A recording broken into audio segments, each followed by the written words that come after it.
नमस्कार दोस्तों, आज होंडा यूनिकॉर्न का रिव्यू हम देखने वाले हैं। हमारे भाई है, उन्होंने ये गाड़ी परचेस की है। करीब इसको 1 साल हुआ है। 1 साल यूज़ करने के बाद हम इसका रिव्यू बना रहे हैं।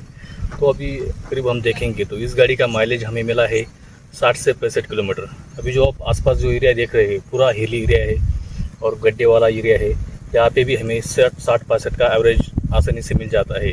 तो रिव्यू बनने का मतलब एक ही है कि बहुत सारे दोस्त लोग हैं जिनको गाड़ी खरीदनी है, भविष्य में जाके गाड़ी खरीदनी है, तो उनके लिए ये बहुत ही आसान हो जाएगा। हमारे भाई है, उनसे हमने पूछा है इसके बारे में, जो गाड़ी के बारे में डिटेल्स पूछी, तो हमें करीब ये इन्फॉर्मेशन मिली है कि जब गाड़ी गड्ढे में वगैरह जाती है तो आसानी से चली जाती है, मतलब ज़्यादा कोई झटका वगैरह नहीं लगता है, आसानी से रास्ता पार कर जाती है। लेकिन इसलिए हिली एरिया के लिए बहुत ही अच्छी साबित हो सकती है। तो मैं हमारे दोस्तों को रिकमेंड करूँगा, जिनको भी ये गाड़ी चाहिए वो खरीद सकते हैं। लेकिन ये थोड़ी सी पावरफुल गाड़ी है।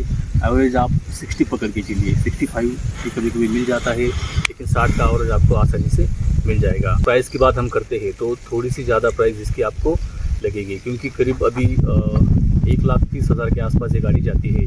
तो दिन ब दिन इसकी कीमत बढ़ती चली जा रही है। गाड़ी को डिस्क ब्रेक भी दिया गया है, 160 का पावरफुल इंजन दिया गया है। आप ट्रिपल सीट भी बैठेंगे तो भी गाडी आसानी से चल जाएगी। नमस्कार मित्रांनो, मी ही गाडी घेतली, हिला आता आज 1 वर्ष पूर्ण झाले आहे। त्या गाडीचं तुम्हाला सांगायचं विशेष करून म्हणजे गाडीचं सस्पेन्शन, बैठक व्यवस्था, स्पीड, ॲव्हरेज घेण्यासाठी चांगले आहे, व्यवस्थित आहे। आपल्या या ज्या ऑफ रोड जो रोड आहे ना, त्या रोडसाठी चालण्यासाठी त्यासाठी थोड्या हाईटचा माणूस पाहिजे। गाडीला हाईट जास्त असल्या कारणाने खड्यावरून थोडे सरकण्याचे प्रमाण जास्त आहे, पण ही गाडी ऑलरेडी आपल्या सर्वांसाठी बेस्ट आहे आणि बेस्ट आहे। ट्रिपल सीटसाठी पण बेस्ट आहे।